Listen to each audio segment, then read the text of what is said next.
Hello, everybody, and welcome back to NASMARB Garage Pass. I am here, as always, with the in-house NASMARB analysts, Luke and Sham, Hello, what's up?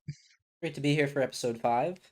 and we just came off of watching the Misfortune 400 at Mayhem Superspeedway. It's always a fitting name for this race, as there's usually a lot of carnage to go around at Mayhem Superspeedway.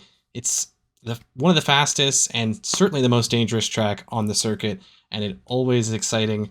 As we jump into the race results, the unfortunate thing is that two of these guys don't get to make the race, and this time around, it was Mozilla who ended up 19th. Has really struggled this year, just didn't have the speed. And then we have somebody who was very surprising that missed the race. It was actually our race winner from last weekend, Jack Tato, who was in the top 5 in the first lap and had a really, really bad second lap that ultimately allowed Prime to make the race. So he ended up finishing in 20th place right after a win. So Spitzer finished in 18th. Really an up and down season for them so far. They're trying to right the ship. And Prime finished in 17th. Obviously, he had the axle issue from last weekend. Hasn't really provided a whole ton more of speed so far in that 17, but we'll see how they continue on through this season. Followed up by 16th, which is Neptune, Murakami, and Winks, teammates in 15th and 14th, respectively.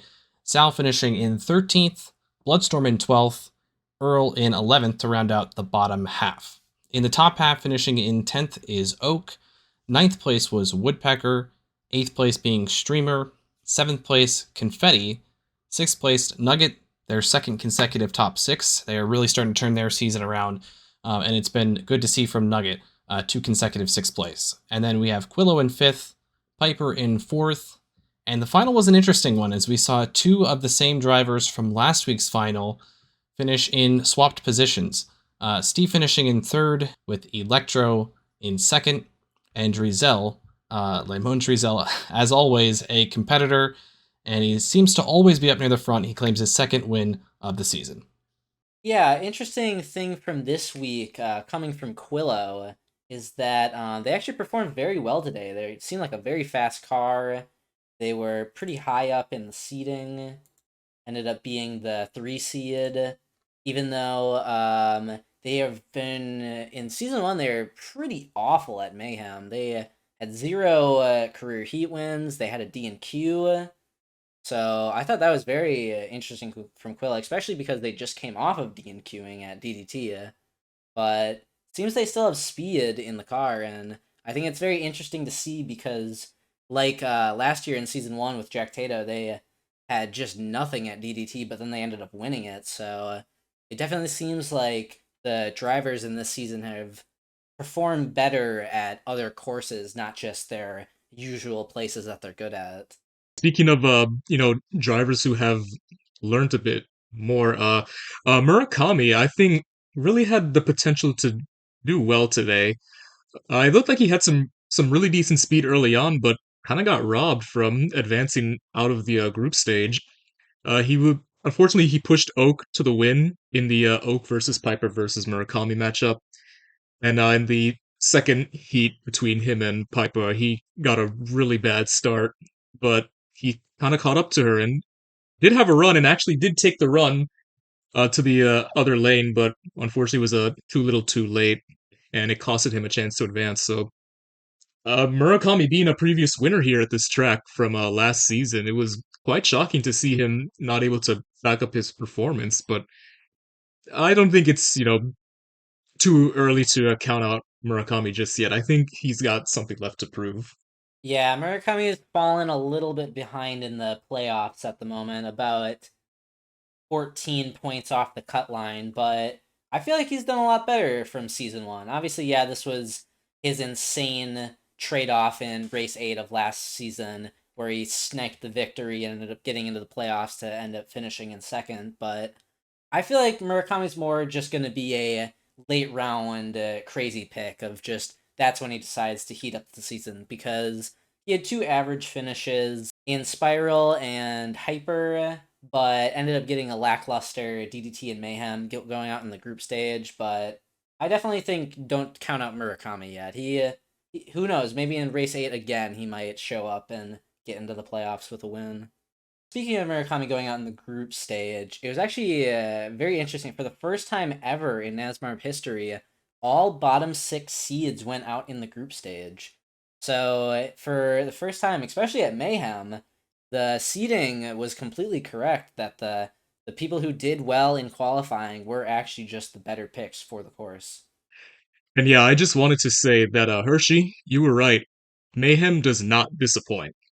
I counted a total of 35 flips in this one race alone, where 9 of them happened in the finale, and that did include Drizel's 2 major wrecks where his insert had popped out. And in that finale counted for 26% of the entire flips of that race. I just think that with Mayhem being as crazy as it is, that that I was personally surprised that we saw as many Carnage as we did. And speaking of Carnage, Red Pandas Racing has been at it this year. First in the Earl versus Drizel matchup, Earl kind of raced Drizel really hard and ended up wrecking him. He advanced on to the next round. Then in another matchup with Woodpecker versus Drizel, both those teammates were racing each other really hard, and Woodpecker ended up wrecking by one of Drizel's large blocks. Then the classic Drizel versus Piper, two of probably the better drivers of that team. The first two heats in that matchup, Drizel did not leave Piper much room, and I guess Piper kind of got fed up with him, and Piper just immediately retaliated and just flat out wrecked Drizel out of the first turn.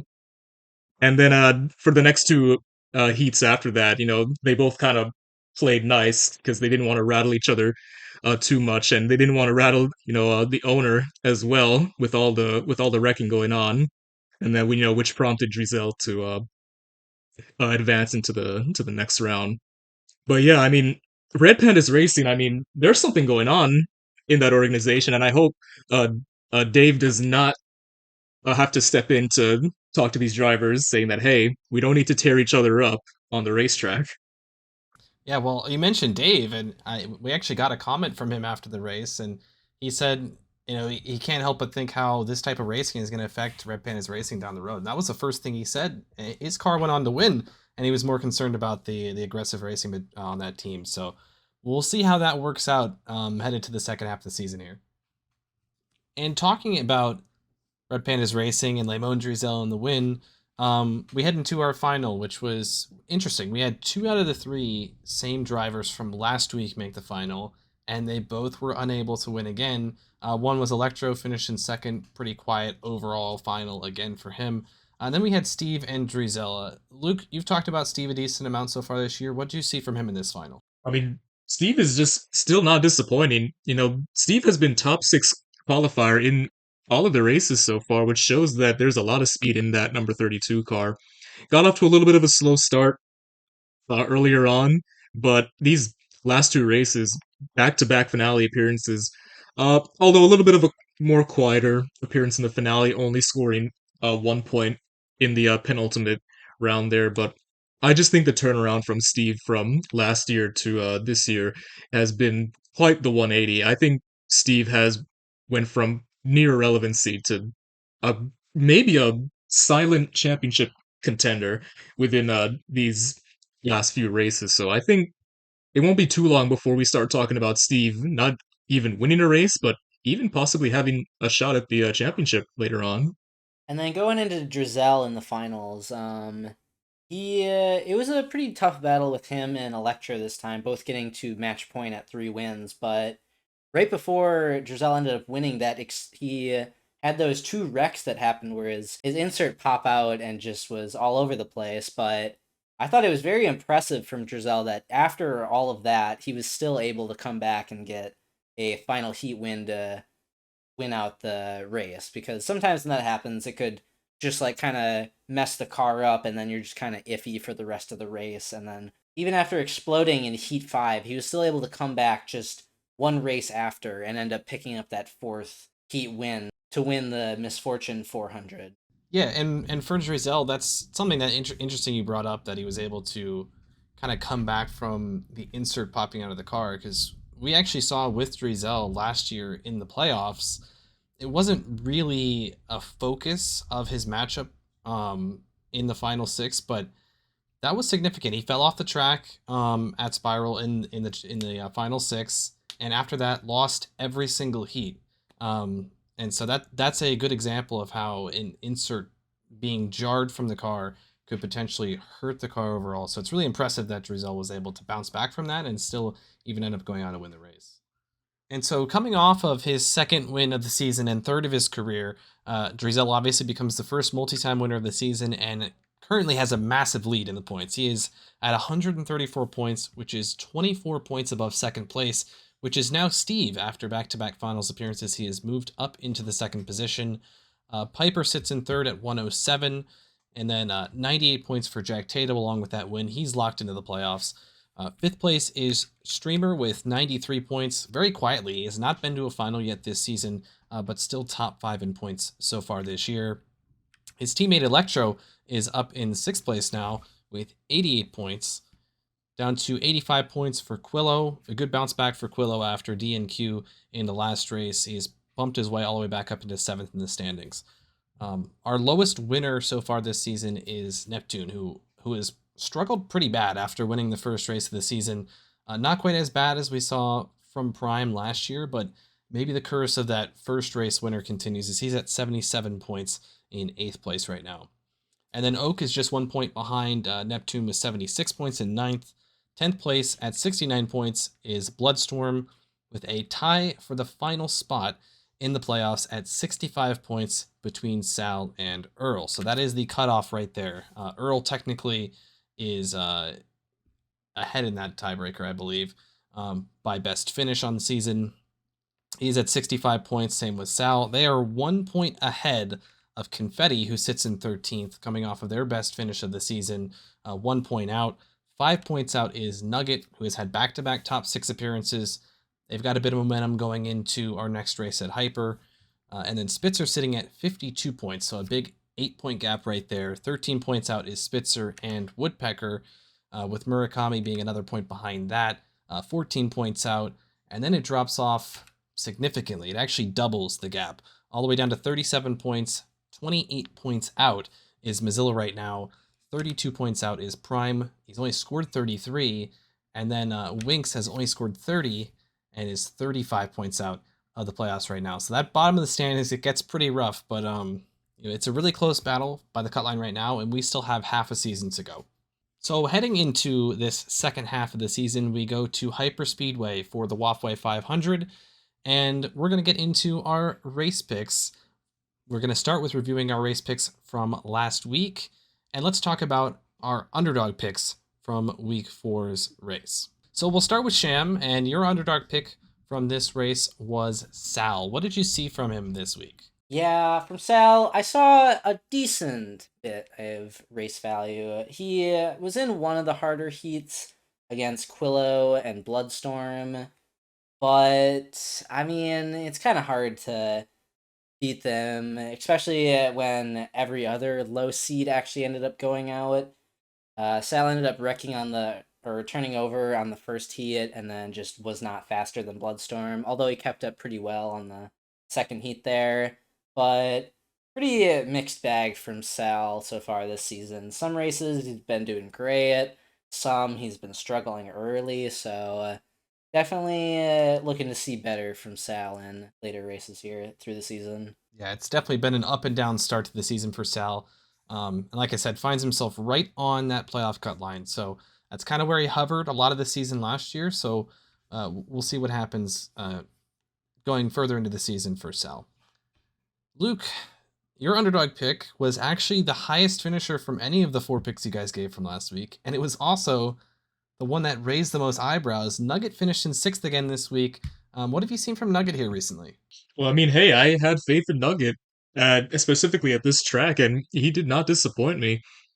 This definitely is one of Nugget's better tracks, like I said. I think this is probably his second best track statistic wise. But what I saw from Nugget is something that I don't think I've ever seen from him. Nugget was had speed early on and was very aggressive. More so noting with between him and Bloodstorm in their matchup. Looked like Nugget kind of roughed up Bloodstorm quite a couple times, and which caused Bloodstorm to wreck out. But I think that kind of caught up with him as well as in his matchup with Steve. Looked like Nugget kind of wrecked all three heats that he was up against Steve, which caused his eventual sweep. And it looked like he tried being aggressive again later on, but Steve got the better of him. But still, all in all, I think Nugget proved to me that he can he can be a factor when he knows that he's got the speed to do so. But kind of mixed feelings because Nugget isn't known to be an aggressor on the track. I guess it's because he kind of felt like this was one of his better tracks for him to capitalize on, so he kind of thought that he could have, made some bold moves, but ultimately it wasn't enough to get him to the finals. But still, I think just a very strong performance from Nugget overall, and coming off of, like you said, the back-to-back sixth place finishes and riding on some momentum. I think, this 99 car has kind of turned his season around.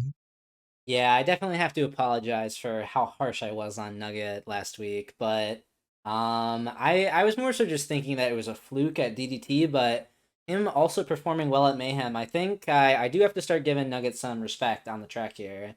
He's already from a like dead last 20th. He's now pretty close, only 5 points off from the cut line. So I feel like he might. It might not be, but maybe he just having a season one Oak thing where first two races just utter garbage, and after that he's just superstar and plays a lot better throughout the season.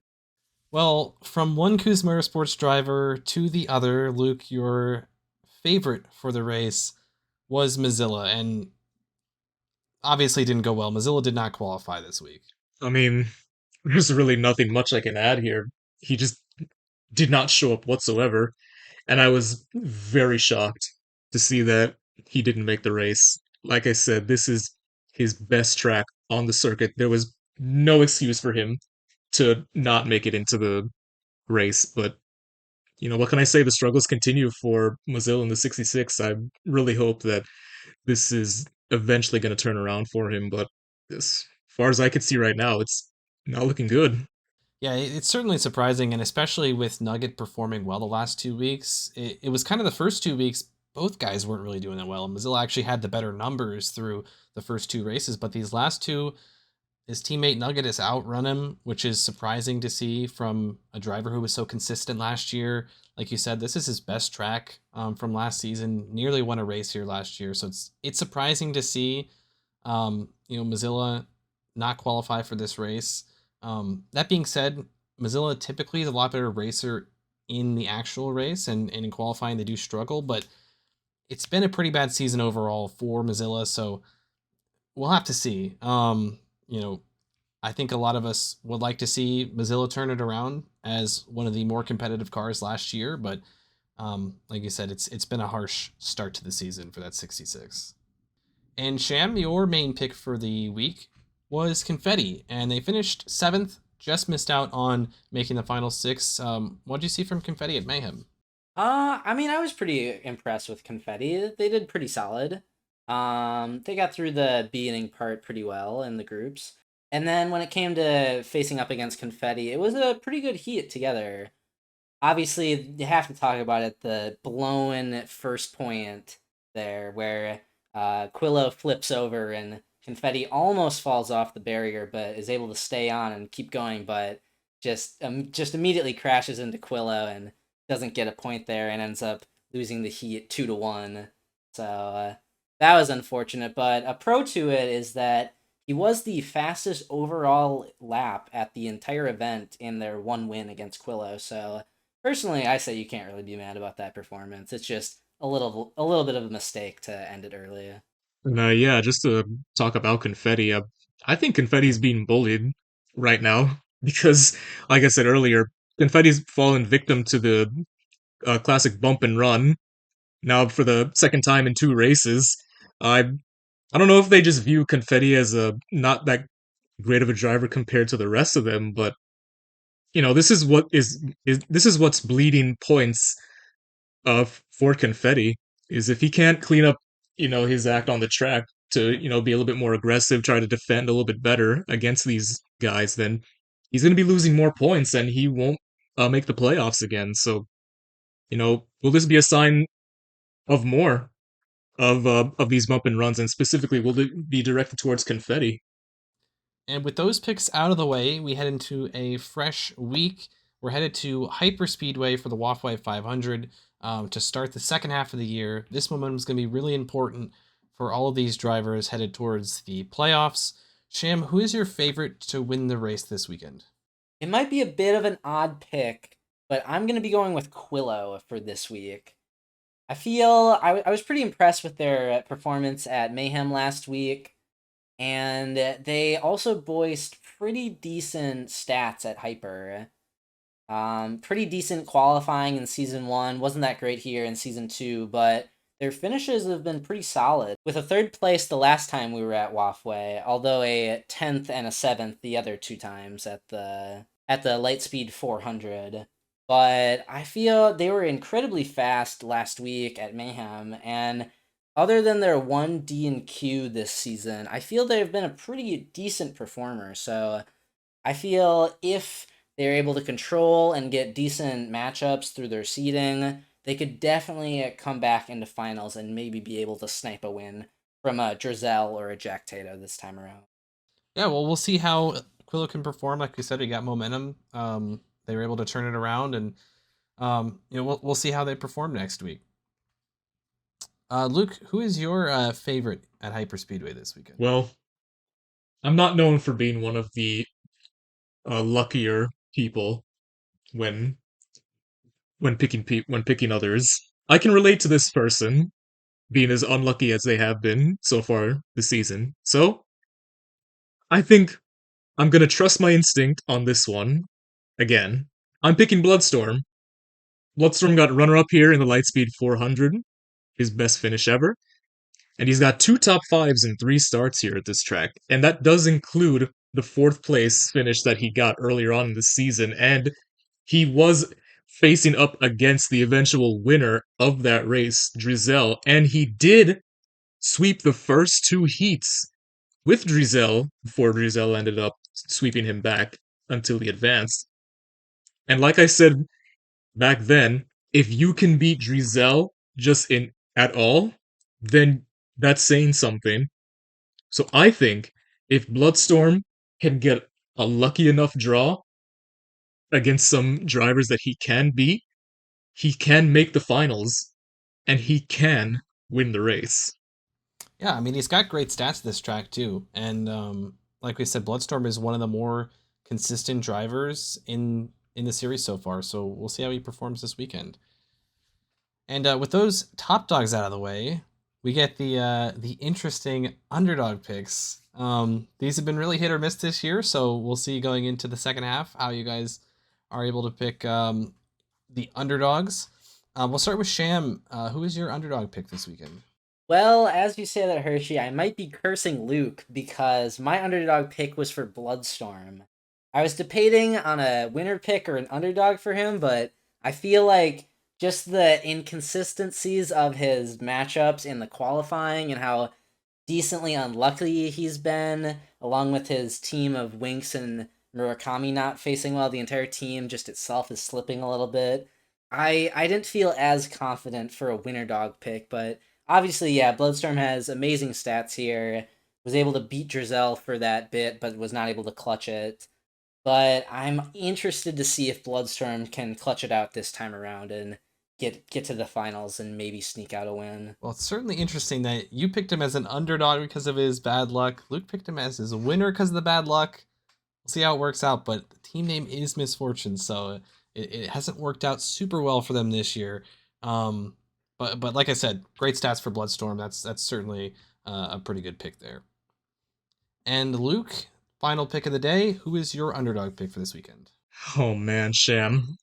I don't know if I liked when you did that So I'm gonna do it back to you. I pick Quillo as my underdog pick No way. for this No next way. race. Yeah, I mean, I look back on his stats and I must say this is one of his better tracks. Being Spiral and Hyper, he does have a podium in this race back in the Walkway 500. I think I've been severely underestimating Willow on some of these tracks here, and I think he's been doing a little bit better this year than he did last year up until this point.